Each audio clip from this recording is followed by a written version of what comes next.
Hello everyone, welcome back to part 2 of the 7th Continent live stream.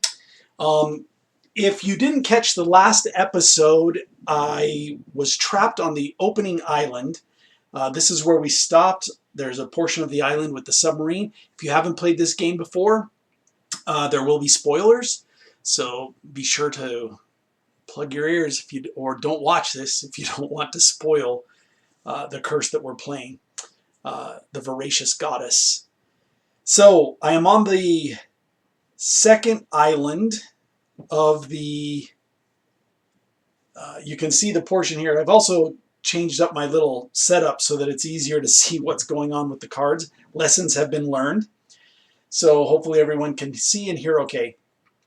So we started out on this little island right here. We crossed where this little squiggly line is. And we are now on this island, and there's that little red dot right there. And that indicates where we are. That's where the submarine is. We tried swimming off the island northward here and saw sharks and had to swim back.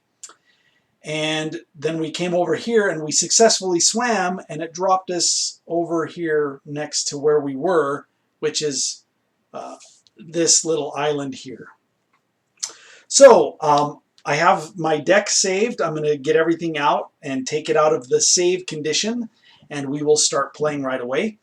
Let's see. So I take the opening tile off and put my figure there. I don't have the campfire yet, so I'll just set it off to the side there. The next thing I'm going to do is take off my satchel and journal. We have one metal gear wheel. If you remember from the last episode, we needed 2 to be able to launch the submarine. And I have 1 experience point. So I'll just keep the satchel and journal off screen over here, along with the clue that we're given from the Voracious Goddess curse. And I am playing Dmitry Gorchkov. Again, Dmitry was part of the original exploration group that went and discovered this 7th continent off of the Antarctica, and this is his backstory. It also gives me the ability to move if I am moving to a place where there's another explorer, which in this case we're playing a single player, so there won't be, or if I'm moving to a fire figure. So fires do come in handy. It costs me 1 less to move to a fire. In addition, I have to remember that whenever I get a threat card, that's what that little red hand means, I may discard 1 card with the keyword aggressiveness from my hand or my inventory in order to ignore the effect on the, that means discard cards icon. So if any threat card comes up with that icon, I don't have to discard any cards. Okay, so that's my character player. That goes into my hand. This next group of cards was everything that was in my hand. I have a 5-card limit as defined on the back of the satchel here. You will see that I can have 5 in hand, and then I have 4 columns of skills with 4 cards in each skill set because I'm playing solo. So I do already have 1, 2, 3, 4, 5 in hand, so those will stay in my hand. I also have 2 threats. I'm tired and I'm frightened, so we'll leave those out where I can see them. And I will actually move those off screen since they're in my hand and can't be used for anything. Okay, the next set of cards, it comes out in a stack of 5. This is my first column. And I have a 5 on top, so I take a die and put a 5 there. The next group of cards, looks like there's only 1 with a die of 3, so I haven't used anything on here.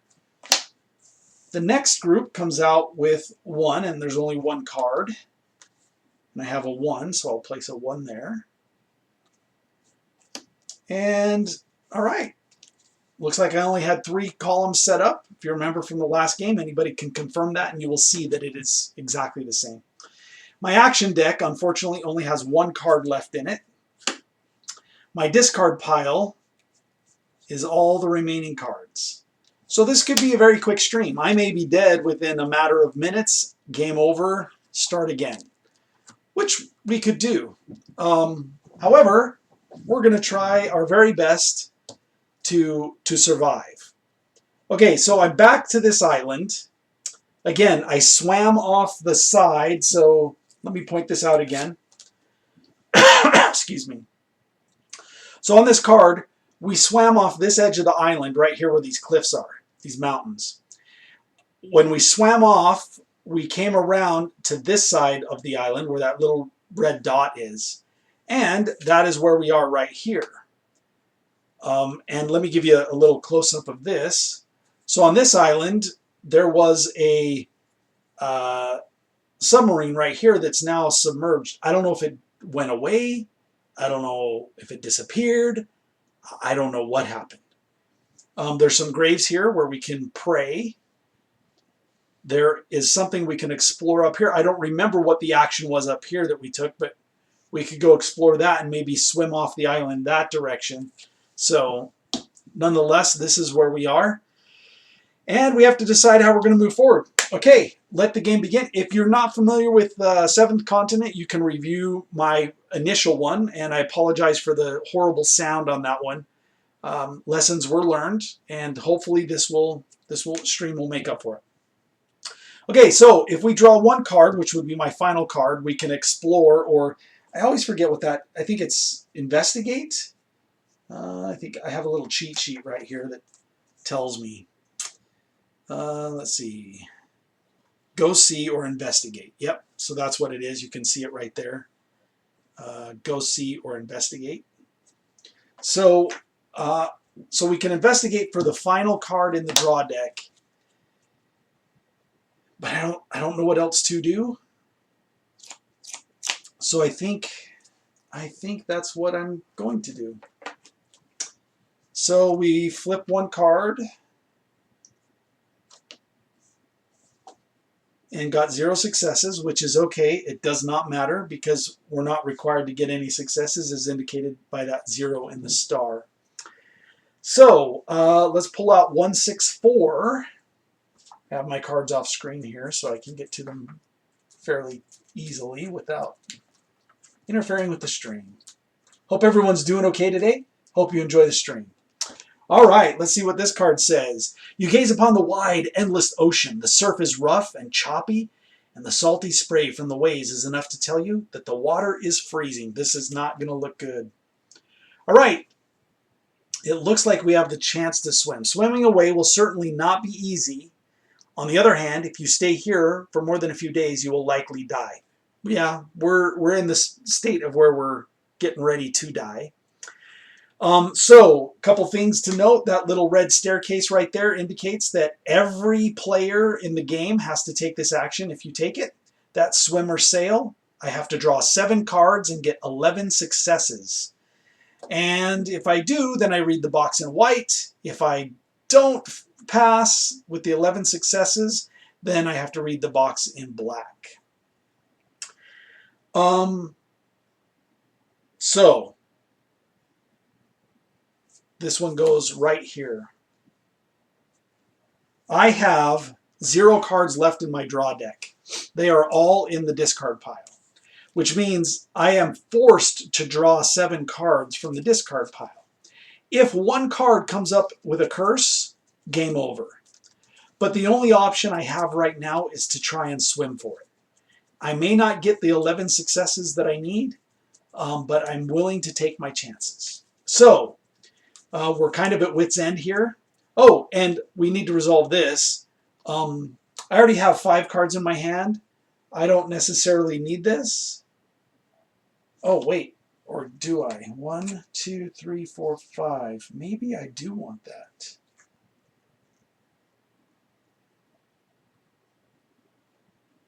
Yeah, I will discard this card, which is the Remember, which allows me to choose 1 card in the discard pile and add it to my hand. And I will add this Lucky Star card. And this is kind of fortuitous because when I add this Lucky Card Star, I can spend it to reduce the number of cards I have to draw by 2, which reduces my draw for the swim to 5. So let's shuffle up these cards. I'm shuffling. I want to make sure that they're well shuffled and that I can't see any cards that I might be drawing. And I have to draw 5 cards randomly, which means I can shuffle after every draw. I have to draw 5 cards. So here we go. There's number 1. Again, I need 11 successes. There's 2. So that's a total of 3 successes. As you can see there, or 2, I'm sorry, 2 successes. 2 cards, 2 successes. So far, so good. 3 and 3 successes. So we're at 3 cards, 3 successes.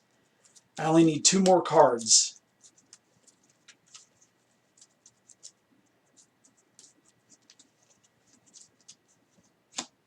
Four successes. Here we go. 5 successes. Okay, so we're still alive. I drew the 5, I only got 5 successes, and I needed 11. So I have to read the portion in black to see what it tells me. These, I could pick from something off of these if I wanted. I don't think I want any of these. Or do I? Yeah, you know what I do? I do. I'm gonna take this card first. Choose 1 card in the discard pile, add it to your hand. And I'm going to replace it with the raft. The raft is going in the discard pile. Okay, so what does it say? Despite all your efforts, the strong current forcefully sweeps you back to the islet. Each character takes a 101 card. Return all the character cards on the board and in the past, and put a 009 card into play. Each player places their figure onto it. Okay, so this card 164 goes back into the box because we put everything back in where it's supposed to go because we're supposed to return all the cards. This card 017 goes back, so we will put 017 back into the deck.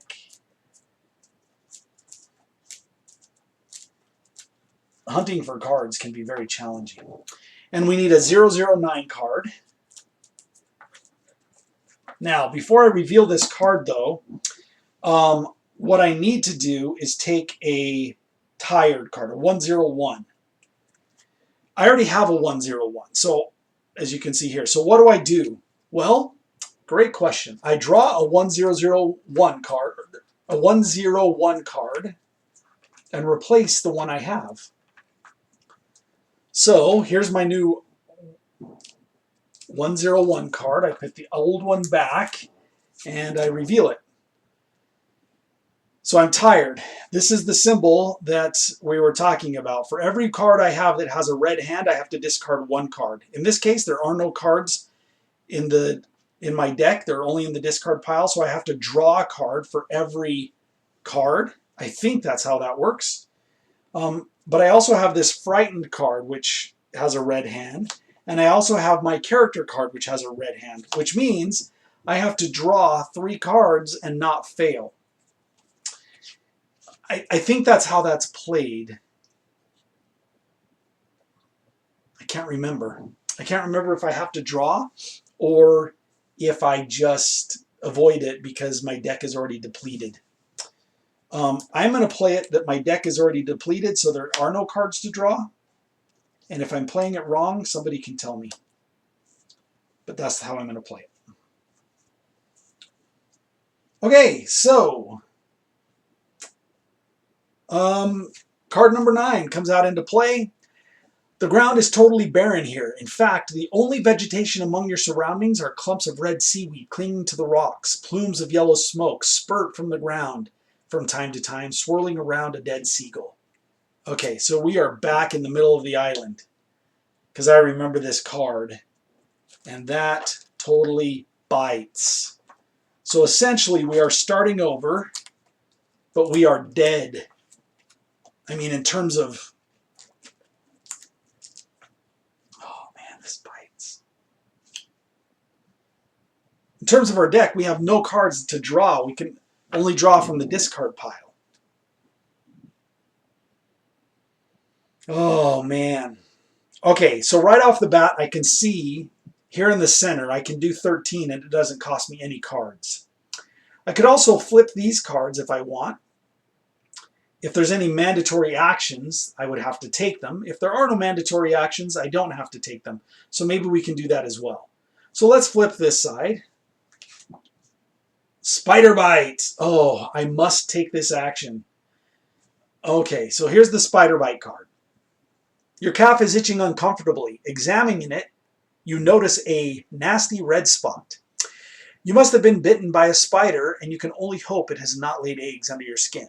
Only the active player is forced to take the following action: heal. So I can draw 0 cards, but I have to get 2 successes in order to succeed. And I must take the action because you can see underneath, or that icon has a little red starry thing around it. I guess that's what it is.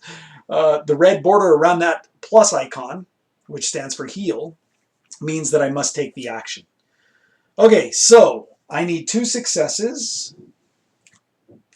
And in order to get successes, I have to draw cards. In order to draw cards,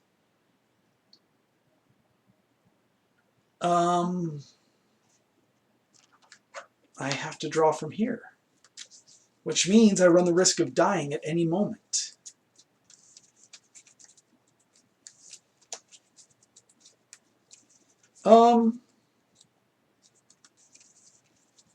I am not going to draw any cards. I'm going to take the loss. I don't have to. There's a 0, so I'm not going to. So let's read what the fail says, because I did not get any successes. Eggs under your skin? Certainly not possible. Banish this. Great. Nothing happens. That is great. So I move this to the banish section. And then 015 comes up.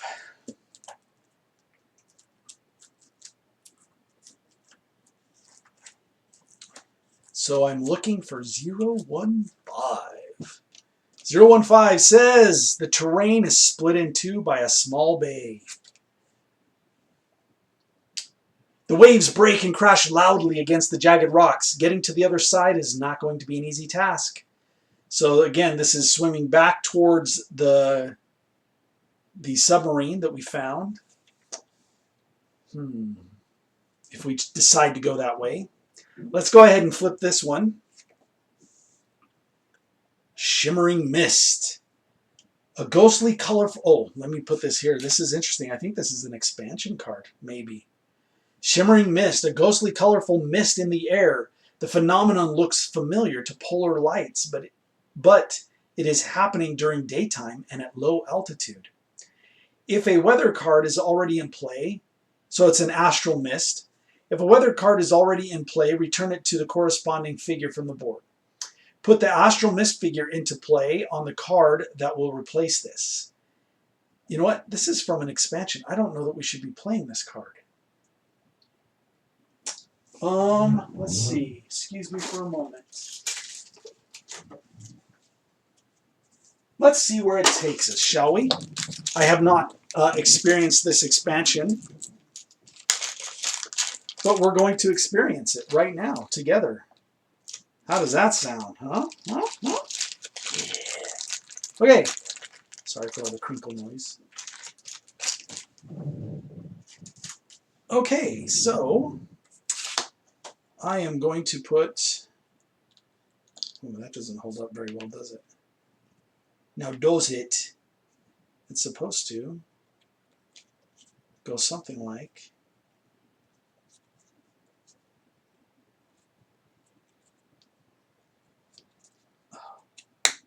Yeah, there we go. Thought I was going to break it. Interesting. Okay, so there's our astral mist. All right, so let's read the rest of this. Put the astral let's see. If a weather card is already in play, return it and remove the corresponding figure from the board. Put the astral mist figure into play on the card that will replace this. If it is not a terrain card, put the figure into play on the active player's terrain card instead. Take a 5/1/5 card. Okay, so the the figure or the terrain card is a 006. Well, this is interesting. This took kind of a turn here. Let's see what happens. So 006, there is no smoke here. Some moss and even a few bamboo-like canes grow in this area. Some of you will remember this from Area 1. So this is the direction we're coming from. And there is a 014 here. I remember from last time. So typically you would magnify that. Might be a little hard to see with the bright lights. There it is. 014, you can kind of see that right there. 014. So we will take this card off, put it in the past, and get a 014 to replace it. That's how the little magnifying glasses work.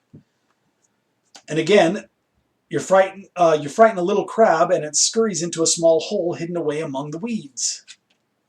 So now we have the crab action here. Okay, so we take that card, or that Astral Mist, and cover that card. Then we draw a 515 card, which is over here. So let me draw a 515 card.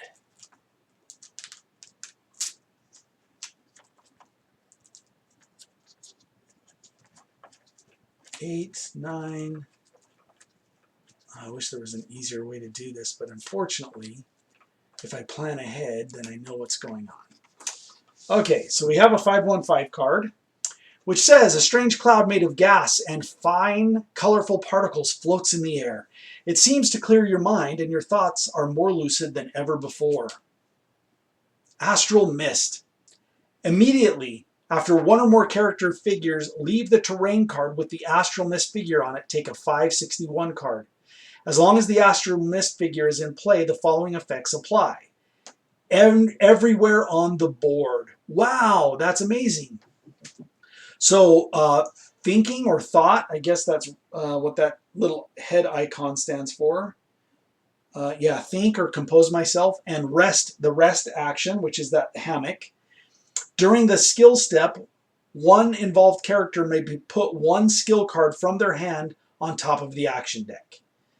When you are to return all the cards on the board, return this as well. Remove the Astral Mist figure from the board. Okay, that's a neat little expansion I wasn't aware of.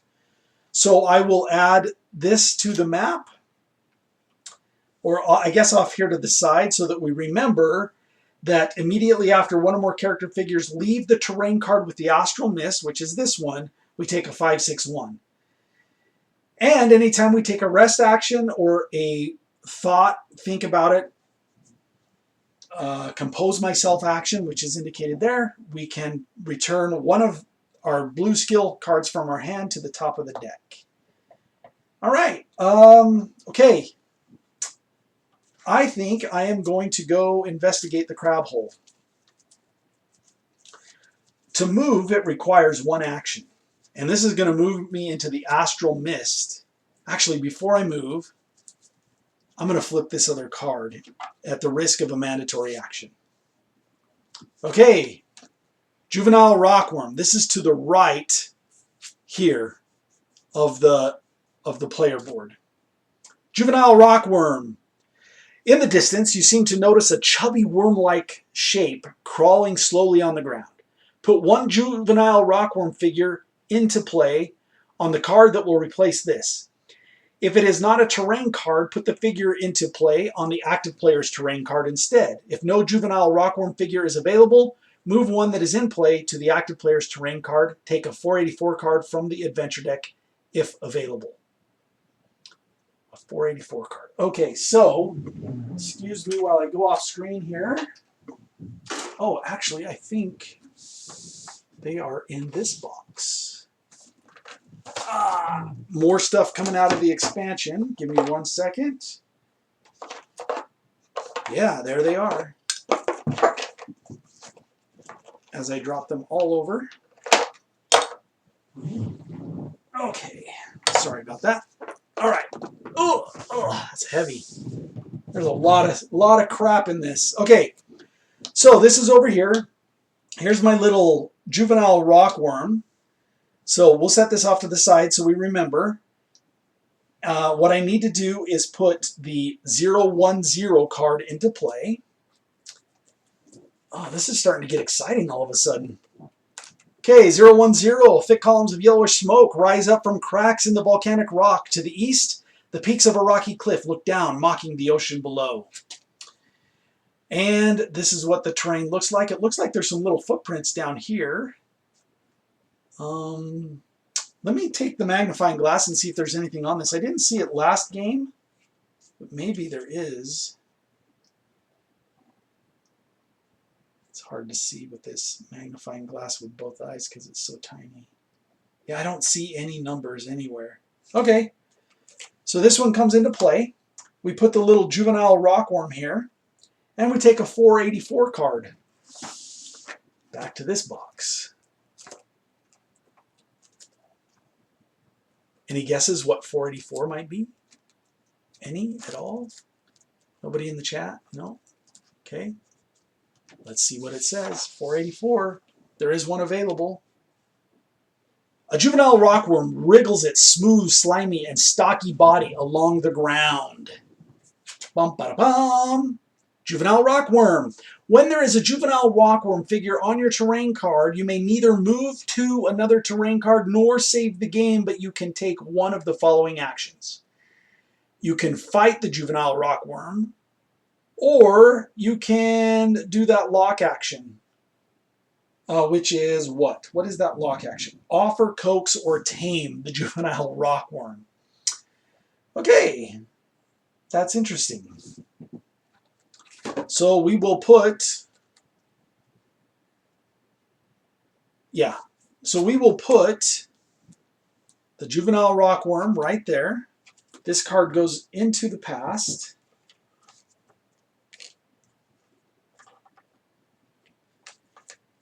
Making sure I'm not banishing cards I shouldn't banish. Okay, yep. So that goes into the past. Oh, and as part of that, for a little reminder, I take a 484 card from the adventure deck if available. Is that what this is? Yep, 484 card. Okay. So if I move to this place here, I cannot move off of this unless I take one of these two actions. So I'm gonna do what I originally planned, and I'm gonna move down here. Let's see, this astral mist.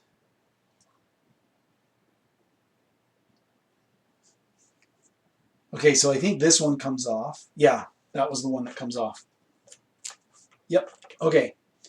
We're leaving the astral mist out here so we know what to do from this location.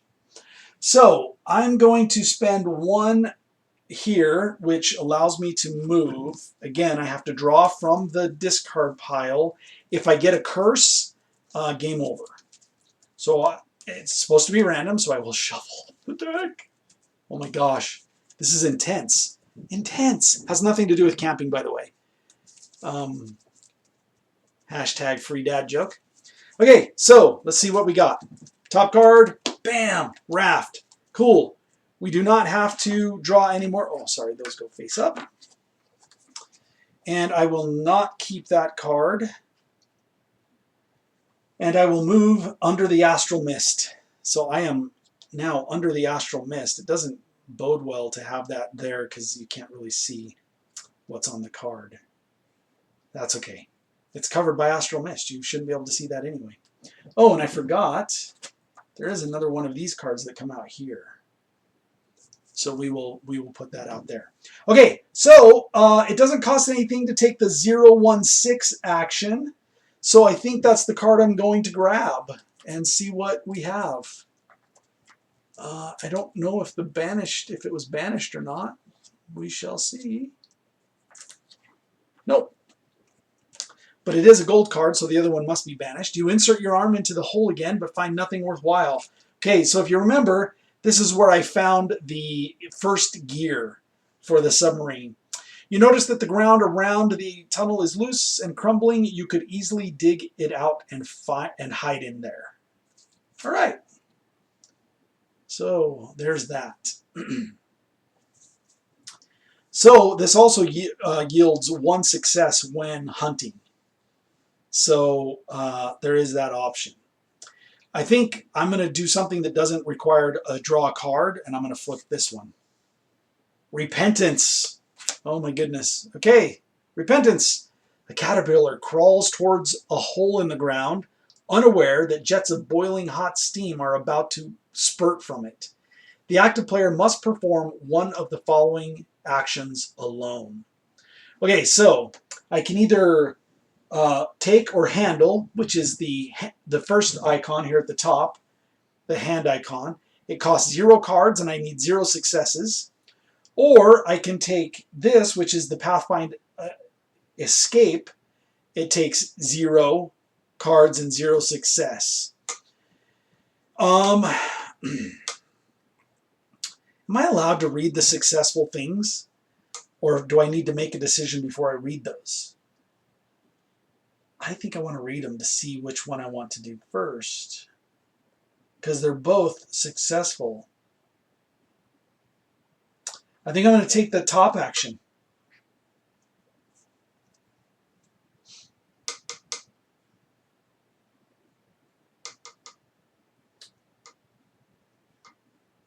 Let's see.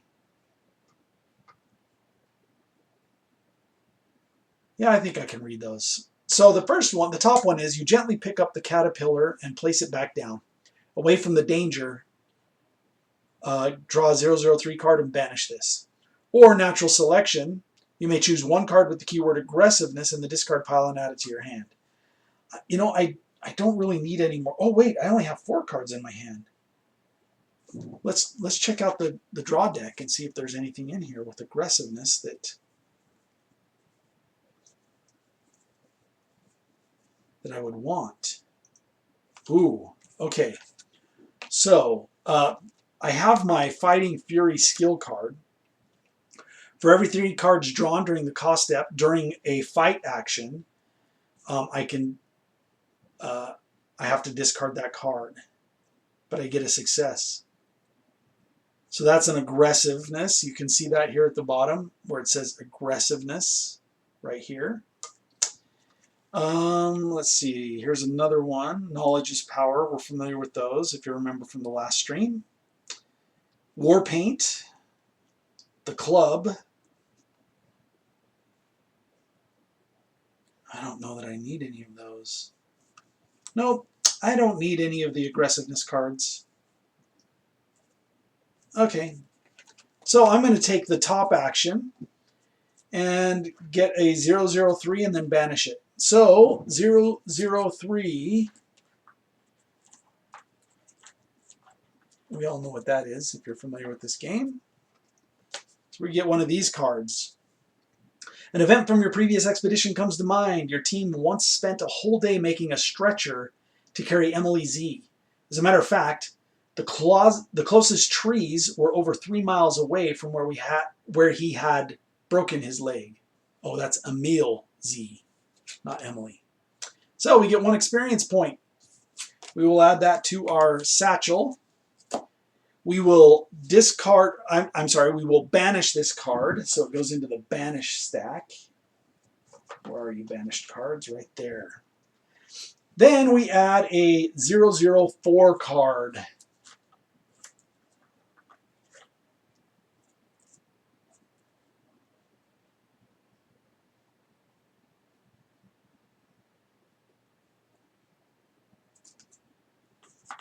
Yeah, there's an advanced card there I don't think I should be using.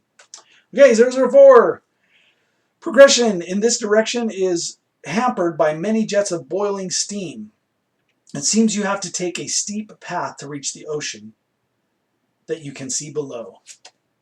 So here's the new map figure that comes into play, and now we can move north to where the juvenile rockworm is.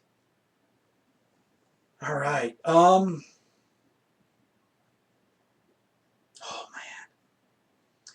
Okay, I remember from last time that this little section right here was a hunt. So I'm going to try and see if I can hunt again. I have to draw one card. It doesn't not require any successes. And now that I think about it, I should have built a fire back there because now it's going to take 2 cards to move off that deck. Live and learn. Okay, so if I draw one card, let's see, no curse. Oh, game over. I died. I done died. That means I am dead. Excuse me. So, part 2 ends in total failure, but we got to see the Astral Mist, and we have a new juvenile rockworm in play. And like this was barely a 35-minute thing, so you'll be able to tell from the timestamp that that this was horribly gone bad. My overall thoughts about Seventh Continent: wonderful game, beautiful game. Sometimes you have to play some curses multiple times, which we will set up and play the next. We'll play this curse again to see if we can beat it. I know that some of the things that I've learned from the first wave of this gameplay, so I will pick a new character, and in a future stream, hopefully later tonight or tomorrow, I'll be able to resolve that. And yeah, I love the game. It's a great storytelling game if you have a chance to get it. You don't need all the expansions for it. You can start with just the base. In fact, I don't believe that any of this is going to retail. I think the ones that are in retail were units that they had for Kickstarter replacements. The last I heard, they were, because of the cost and the amount of cards, this will not go to retail. So if you get a chance to pick it up, it is worth it. It's a great little adventure game. You can play from 1 to 4 players, and it can entertain you for hours. Anyway, that's the stream. I failed. I am dead. The Astral Mist didn't kill me. I killed myself. Death is lurking. Cursed. Game over. Thank you for joining me for this second episode. I will, like I said, start another episode for this curse again, which is the Voracious Goddess curse. I will start this episode again. I will call it something like Do-Over Voracious Curse, or Voracious Goddess curse, and we'll see if we can clear it next time. Join me next time right here from the BGHQ Game Lab, and we'll catch you on the flip side. See ya.